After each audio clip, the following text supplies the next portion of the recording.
Unloaded from this flight, food heading for Somalia. More than 100 tons of corn-soya blend flour, which is used to make nutrient-rich porridge. It costs around $70,000.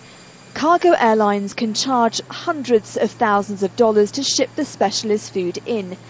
This is all money UN agencies like UNICEF just don't have. Another $40 million is needed just to keep the operation going. The requirement is primarily cash, which enables us to be very flexible. We've also put out an appeal to commercial cargo companies for free airspace, obviously to get it from Europe and India into this region, as the price of air freight is expensive and it's the fastest way to move anything. In recent weeks, UNICEF has been able to get more than a dozen flights out of Nairobi and straight into Mogadishu. But most of its cargo has to travel by ship or by road. So supplies are arriving, but getting this cargo into Somalia is a logistical nightmare. Inside these bags, enough food to feed more than 4,000 families for a month. But this will have to go by road into southern Somalia, a journey that could take more than a week.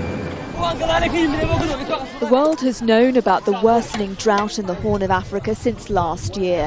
While food was stockpiled months ahead for Ethiopia and Kenya, South and Central Somalia weren't so lucky. Part of the problem was until recently aid couldn't be delivered to areas controlled by the Islamist Somali group Al-Shabaab.